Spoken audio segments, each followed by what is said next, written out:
Hey everybody, thank you. I apologize for looking the way I do. I've been in the operating room since 7 o'clock this morning and I just made it here in about 25 minutes. I'm running for state senate. I'm Doc Mancuso down in Cullman, Lawrence County, and in Winston County.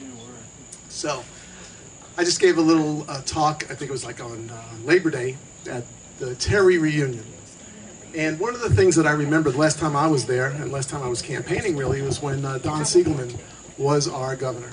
And he was trying to be our governor at the time. And that was an incredible experience back in '98.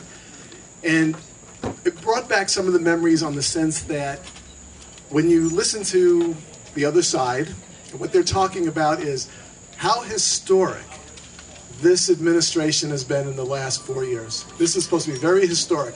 They've passed a couple of abortion bills that probably won't be able to stand up in court. And then they also said something about they're helping the K-12 group. And they brought in jobs. They're always talking about the 2 jobs that they brought in, one down in Mobile. And then they're always, oh, wait, there's the 20 jobs that they gave us in exchange for the 1,100 that we lost in Lawrence County. And then they gave us something that's here in Huntsville, but we're not really sure how many jobs we got. But it's 2,000, I think they said. 2,000, 4,000, 400. They gave us something. And I said, not only do they have a spending problem down there, but they have an adding problem. Because that's all they know how to do is add, but they never subtract. So if you look at what's going on, again, 1,100 jobs in Lawrence County, and they said when that happened, it was no big deal.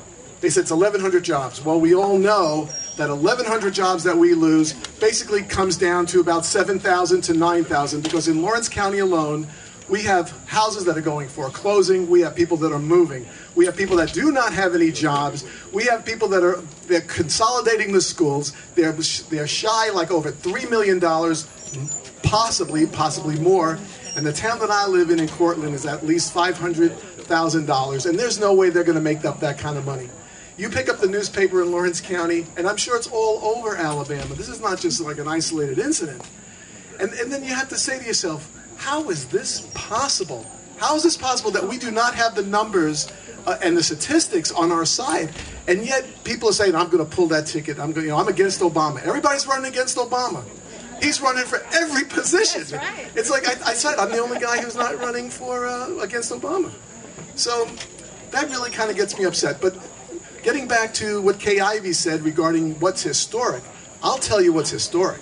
Historic was in 1998, we did Honda, Toyota, Mercedes, Hyundai, Navstar, Boeing. We got kids out of portable classrooms. That's right. We did tort reform, and we did business finance reform. Now that's historic. Yeah. That's something to be proud of. Teachers even got raises back then. And we were working on less money.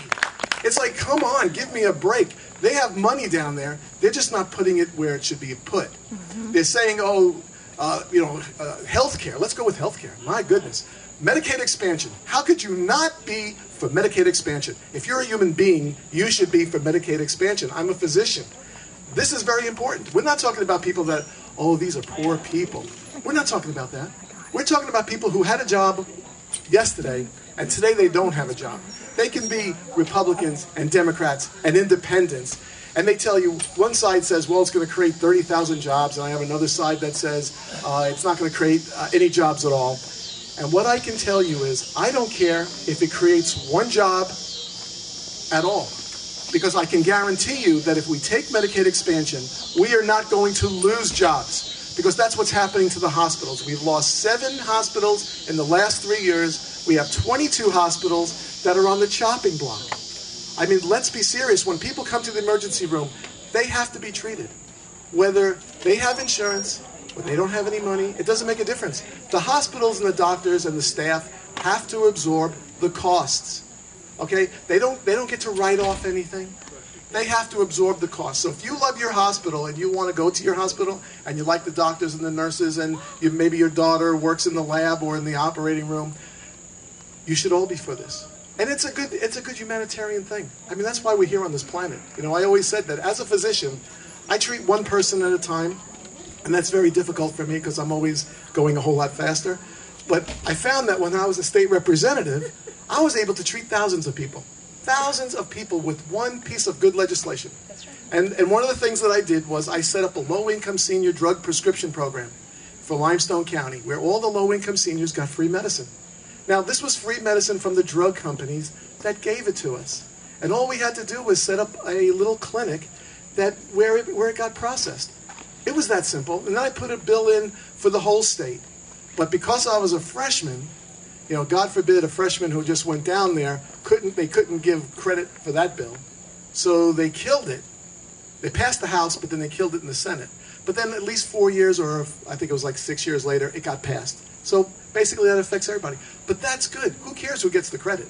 It's like, that's what's good, and that's what we should be doing. Everybody here, everyone here who's running for an office and all those who are supporting the candidates and all, that's what it's all about. It's all about everybody moving forward.